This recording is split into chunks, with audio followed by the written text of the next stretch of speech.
नमस्कार दोस्तों। बात करने वाले हैं आज हम पीएनबी हाउसिंग के बारे में। एक बहुत बड़ी डेवलपमेंट निकल के आ रही है। यहाँ पे कंपनी लगभग 4000 करोड़ के आसपास पैसे उठाने जा रही है। लेकिन ये जो पैसे जिससे उठा रहे हैं या यहाँ पे जो इन्वेस्टर है वो एक बहुत बड़ी शख्सियत है। अगर मैं इंडियन इंडस्ट्री की बात करूँ, स्पेशली अगर मैं बैंकिंग इंडस्ट्री की बात करूँ, अब वो कौन है? अब यहाँ पे देखिए, पिक्चर से आपको दिखा रहा हूँ। आई होप कि अगर आप यहाँ पे इंडियन स्टॉक मार्केट में काम करते होगे और अगर इंडियन बैंकिंग इंडस्ट्री के बारे में आपको थोड़ी बहुत भी नॉलेज होगी तो आप इस पर्सन को ज़रूर पहचानते होगे। ये हैं आदित्य पुरी। आज आपका जो एचडीएफसी बैंक है उसके यहाँ तक आने में अगर किसी का सबसे बड़ा हाथ है तो वो यही पर्सन है। अब देखिए, पहले ये एचडीएफसी बैंक में 1994 से लेके लगभग 2020 तक इन्होंने काम किया। ये बैंक के चेयरमैन भी थे एचडीएफसी बैंक के। लास्ट ईयर 2020 में इन्होंने रिटायरमेंट ले लिया है। इन्हीं के अंडर एचडीएफसी बैंक यहाँ पे इतनी अच्छी तरीके से सक्सेस अचीव कर पाया है। इसके बाद जब 2020 में इन्होंने रिटायरमेंट ले ली तो इन्होंने ज्वाइन कर लिया कार्ले ग्रुप को। अब कार्ले ग्रुप क्या है? ये एक एमएनसी है, अमेरिकन एमएनसी कंपनी है। ज़्यादातर इनका फाइनेंशियल या इवन एएमसी का बिजनेस होता है। जैसे म्यूचुअल फंड्स वगैरह पैसे इन्वेस्टमेंट करते हैं किसी और कंपनी में, वैसे कार्ले ग्रुप भी डिफरेंट कंपनी में पैसे इन्वेस्टमेंट करती है। अब ये इन्होंने इस कंपनी को as a senior advisor join कर लिया था।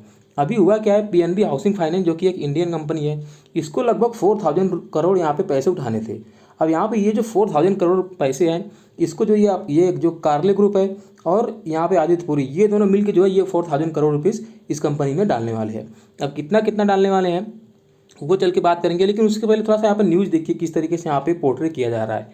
अब देखिए, आदित्य पुरी जो कि फॉर्मर एचडीएफसी बैंक के सीईओ रह चुके हैं और कार्ले ग्रुप, ये दोनों now going to become new owners of PNB housing finance. अब ये देखिए, न्यू ऑनर क्यों बोल रहे हैं उसके बारे में चल के थोड़ा सा देखने की कोशिश करेंगे। यहाँ पे भी आप देख पा रहे हो लगभग 4000 करोड़ रुपीज़ यहाँ पे रेज करना था पीएनबी हाउसिंग फाइनेंस को। और वो किससे रेज कर रहे हैं? तो कार्ले ग्रुप से, उसके साथ साथ farmer HDFC bank chief executive officer यानी कि सीईओ। अब देखिए यहाँ पे हुआ क्या है, पीएनबी हाउसिंग फाइनेंस ये एक कंपनी है, इसको 4000 करोड़ रुपीज़ यहाँ पे पैसे उठाने थे। हर कंपनी पैसे उठाती है अपना बिजनेस करने के लिए, राइट? तो यहाँ पे जो कार्ले ग्रुप है, कार्ले ग्रुप उन्होंने क्या किया, चलिए हम यहाँ पे पैसे इन्वेस्टमेंट करने वाले हैं।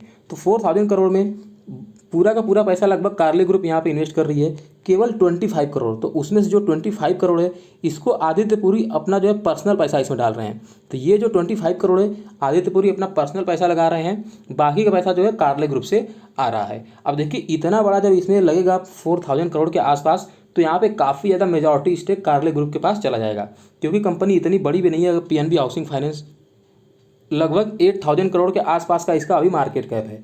अब मान लीजिए उसमें 4000 करोड़ का यहाँ पे इन्वेस्टमेंट और हो गया, कंपनी की टोटल वैल्यू अगर मान लीजिए 12000 करोड़ के आसपास हो जाती है, जो कि इतनी होगी नहीं, खैर मान लीजिए अगर फिर भी इतनी होती है, तो उसमें अगर 4000 करोड़ 12000 में अगर 4000 करोड़ रुपये कार्ले ग्रुप का इक्वल है, तो आप देख सकते हैं यहाँ पे ये इसका 1/3 हो गया। तो लगभग 30% के आसपास हिस्सेदारी कार्ले ग्रुप के पास चली जाएगी। तो आप एक तरीके से बोल सकते हैं कि इनडायरेक्टली ये जो कार्ले ग्रुप है ये पीएनबी हाउसिंग फाइनेंस की प्रमोटर कंपनी होने जा रही है। यही नहीं, अब चूंकि आदित्य पुरी ने भी 25 करोड़ का यहाँ पे पर्सनल अपने अकाउंट से अपना पर्सनल पैसा डाला है, तो ये भी इनके प्रमोटर्स में वन ऑफ द प्रमोटर होने वाले हैं। और कार्ले ग्रुप ने बोला है कि जब ये पीएनबी ग्रुप के जब प्रमोटर हो जाएंगे कार्ले ग्रुप, तो पीएनबी ग्रुप, ये जो पीएनबी हाउसिंग फाइनेंस है, इनके जो बोर्ड मेंबर होंगे उन्हीं के बोर्ड मेंबर में से एक को आदित्य पुरी को भी रखा जाएगा। तो अभी Aditya Puri PNB housing finance के बोर्ड मेंबर में रखे जाने वाले हैं। और इसी की वजह से इतना हो हल्ला है, क्योंकि जिस तरीके से इन्होंने एचडीएफसी बैंक में काम किया था, एचडीएफसी बैंक अब बिल्कुल कह लीजिए बिल्कुल यहाँ जीरो से शुरुआत करके एचडीएफसी बैंक आज कहाँ पे पहुँच गया है, इंडिया का नंबर 1 बैंक हो चुका है प्राइवेट में, राइट? इसी वजह से लोगों को उम्मीद है कि शायद पीएनबी हाउसिंग फाइनेंस का भी यहाँ पे किस्मत बदल सकती है। और उसकी वजह से देखिए, जैसे ये न्यूज़ आई, आज शेयर में लगभग 87 रुपीज़ की तेजी थी। परसेंटेज वाइज देखोगे 20%। और यही नहीं, आज शेयर में अपर सर्किट लग गया था।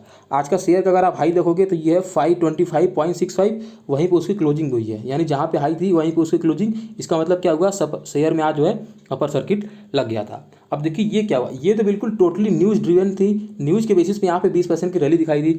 लेकिन यहाँ पे थोड़ी सी हकीकत क्या है, चाहिए थोड़ा सा उसको देखने की कोशिश करते हैं। अब देखिए, शेयर अभी तो यहाँ पे दिखाई दे रहा है 20% दौड़ा हुआ है, लेकिन असली हकीकत यहाँ पे देखिए, इसका अगर आप मैक्सिमम चार्ट पैटर्न देखोगे तो अब देखिए यहाँ पे हुआ क्या था। 2016 के आसपास यहाँ पे कंपनी का आईपीओ आया था। आईपीओ के बाद शेयर थोड़ा सा ऊपर गया, लेकिन यहाँ पे देखिए 2017 में जब स्मॉल कैप का एक तरीके से आप कह लीजिए बुल रन चल रहा था, 2017 में सारे ही स्मॉल कैप काफ़ी ज़्यादा ऊपर चढ़ गए थे। यहाँ पे पीएनबी हाउसिंग ने भी जो है अपना ऑल टाइम हाई बना था उस टाइम पे 1777 रुपीज़ का। उसके बाद देखिए शेयर में लगातार गिरावट दिखाई दे रही है 2017 से। अब सोच के देखिए 2017 में जिन्होंने इस लेवल पे लिया होगा, आज वो अभी भी जो है 500 के आसपास प्राइस पे फंसे हुए हैं। तो उनका तो पैसा जो है काफ़ी ज़्यादा एक तरीके से कह लीजिए वेल्थ डिस्ट्रॉय कंपनी रही है। अब यहाँ पे चलिए थोड़ा सा, जैसा कि अब क्या आदित्यपुरी के आने से क्या वाकई में इसकी किस्मत बदलने वाली है क्या, थोड़ा सा उसके बारे में भी देखने की कोशिश करते हैं। लेकिन उसके पहले मैं थोड़ा सा कंपनी यहाँ पे ये जो हुआ है, यहाँ पे कंपनी जो इतनी ऊपर चली गई थी उसके बाद कंपनी यहाँ क्यों आई, ये जो जर्नी हुई है इतनी ज़्यादा गिरावट क्यों हुई है, थोड़ा सा उसका रीजन देखने की कोशिश करेंगे। अब उसके लिए कंपनी का अगर आप थोड़ा सा फाइनेंशियल देखो तो रिवेन्यू तो कंपनी का बढ़िया ग्रो कर रहा है, पिछले 3 साल का ही रिवेन्यू है, क्योंकि 2-3 साल पहले आईपीओ आया था। तो अब देखिए 2018 में था ये 5400 करोड़, फिर बढ़ के हो गया 7600, फिर बढ़ के हो गया 8400। तो रिवेन्यू तो यार चलो ठीक ठाक अच्छा तरीके से बढ़ रहा है। लेकिन यहाँ पे अगर आप प्रॉफिट देखो कंपनी की, तो यहाँ से देखिए ये तो बढ़ा यहाँ से 800 से 1100 करोड़, उसके बाद देखिए बिल्कुल लगभग आधा हो गया 646 करोड़। अब ये आधा क्यों हुआ, क्योंकि कंपनी अब क्या करती है, हाउसिंग फाइनेंस कंपनी है, तो हाउसिंग के लिए कंपनी क्या रहती है, लोन देती है, राइट। इनके जो बहुत सारे लोन थे वो बैड लोन में कन्वर्ट हो गए, यानी वो एनपीए में चले गए, उनके लोन की रिकवरी नहीं हो पाई। अब लोन की रिकवरी नहीं हो पाएगी तो बैंक को क्या करना पड़ता है, प्रोविजनिंग करनी पड़ती है। मतलब बैंक का जो प्रॉफिट होता है वो प्रॉफिट में से पैसे जो बैंक निकाल के उसको साइड में रख लेते हैं अपने पास, ये जो लोन ख़राब होते हैं उस लोन को भरपाई करने के लिए, इसको हम प्रोविजनिंग बोलते हैं। अब जैसे ये प्रोविजनिंग के लिए पैसे निकालोगे तो ये प्रॉफिट में से माइनस हो जाएगा, राइट। इसी वजह से यहाँ पे देखिए इनका प्रॉफिट लगभग हाफ हो गया था। अब ये चीज़ जो है मार्केट को बिल्कुल पसंद नहीं आई थी। अब ये जो एनपीए वाली प्रॉब्लम थी यहाँ तो देखिए इनको बिल्कुल अच्छी तरीके से मार्केट को दिख गई। एनपीए वाली प्रॉब्लम यहाँ भी धीरे धीरे चली रही थी, यहाँ पे जाके थोड़ा एक तरीके से कह लीजिए बबल बन गया था, बबल यहाँ पे फूट गया, सबको पता चल गया। अदरवाइज बबल बनना स्टार्ट यहीं से हो गया था और मार्केट को ये बात पता चल गई थी। इसी वजह से अगर आप इसका चार्ट देखोगे तो यहीं से ये जो यहाँ पे गिरावट स्टार्ट हो गई थी 2017 से ही, और 2020 आते आते जो है शेयर लगभग 400 या इवन इससे भी नीचे जा चुका था।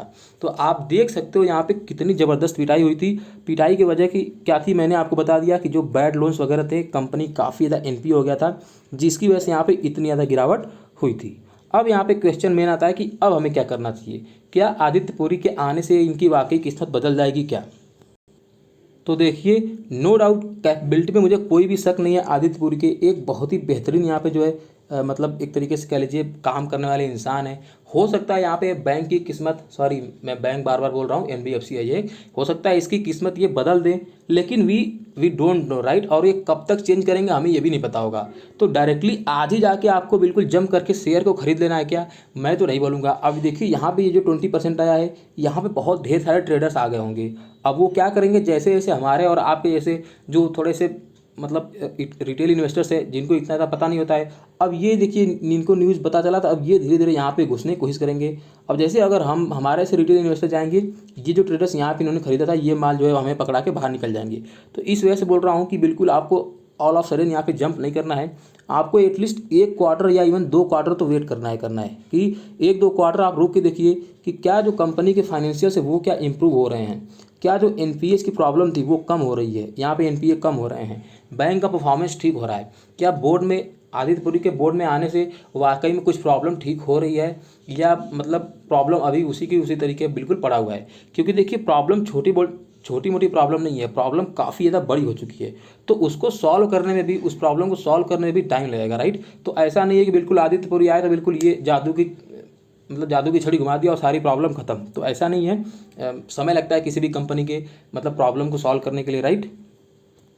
अब जो पिछले 2-3 साल से ये प्रॉब्लम चल रही है, यहाँ पे इतनी ज़्यादा एनपीएस की प्रॉब्लम है, इतना अच्छा परफॉर्म नहीं कर पा रही है एनबीएफसी, तो आदित्यपुरी के आने से बिल्कुल अचानक से एक ही क्वार्टर में ये सारी प्रॉब्लम तो खत्म नहीं हो जाएगी। अब 2-3 साल यहाँ पे प्रॉब्लम को क्रिएट होने में लगा है, तो एटलीस्ट 1 से 2 साल तो इसको लगेंगे प्रॉब्लम को ठीक करने में, राइट। अब 1 से 2 साल प्रॉब्लम को ठीक करने में लगेंगे, तब जाके कंपनी की जो है प्रॉफिटेबिलिटी पे इसका इफेक्ट होना स्टार्ट होगा, कंपनी शायद और अच्छा प्रॉफिट करना स्टार्ट करेगी। तो आपको जो है वेट भी उतना ही करना है। अब देखिए 1-2 साल यहाँ पे लगेगा इसको रिकवर करने में, तो आपको 1-2 साल वेट नहीं करना है। 2 साल का मतलब क्या हो गया, 1 साल में 4 क्वार्टर, राइट, तो 2 साल में हो गया 8 क्वार्टर। तो मैं ये नहीं बोल रहा हूँ कि बिल्कुल आप ये 8वां क्वार्टर यहाँ पे वेट करिए, तब तक तो शायद ये मौका निकल जाएगा, शेयर बहुत ऊपर चला जाएगा। आप यहाँ पे 1 से 2 क्वार्टर वेट करिए, हो सकता है कि इन 1 से 2 क्वार्टर में शेयर थोड़ा बहुत ऊपर भी चला चला जाए, 100-200 रुपये यहाँ से ऊपर भी चला जाए, कोई दिक्कत नहीं है। देखिए थोड़ी बहुत यहाँ पे आपकी प्रॉफिट चली जाएगी, कोई दिक्कत नहीं है। एटलीस्ट आपको यहाँ पे श्योरिटी हो जाएगी कि नहीं वाकई में यहाँ पे इस जो कंपनी में टर्न अराउंड हो रहा है, अब मुझे यहाँ पे पोजीशन लेने की ज़रूरत है। अगर 1-2 क्वार्टर में वाकई में यहाँ पे टर्न अराउंड आपको दिखता है, तब आप जाके यहाँ पे पोजीशन ले लीजिएगा। हो सकता है शेयर यहाँ से आपको 600-700 रुपये के आसपास मिले, 600-700 रुपये के आसपास। अब देखिए मान लीजिए इस टाइम से अगर मान लीजिए 200 रुपये बढ़ भी गया, तो शेयर का हाई तो वैसे भी 1700 रुपीज़ है, राइट। अगर कंपनी अच्छा करती रहेगी तो भले ही आप शेयर 700 पे लोगे, फिर भी अगर इसको ऑल टाइम हाई अगर मान लीजिए शेयर अचीव करता है 2 से 3 सालों में आने के बाद, फिर भी आपको अच्छा खासा प्रॉफिट हो रहा होगा। अब लेकिन मान लीजिए अभी आप तुरंत जंप इन कर गए, 1-2 क्वार्टर के बाद भी अगर मान लीजिए कंपनी अच्छा नहीं कर पाई, तो अब हो सकता है शेयर 700-800 रुपये के आसपास चला जाए। लेकिन जब कंपनी 1-2 क्वार्टर के बाद अच्छा नहीं करेगी, तो ये जो 700 रुपये यहाँ पे प्रॉफिट, मतलब 700 जो शेयर प्राइस गया है, वो कल को गिर के दोबारा इसी प्राइस पे आ भी सकता है, या इवन इससे भी ड्रॉप हो सकता है, अगर वाकई में यहाँ पे कंपनी ने अच्छा परफॉर्म करना स्टार्ट नहीं किया।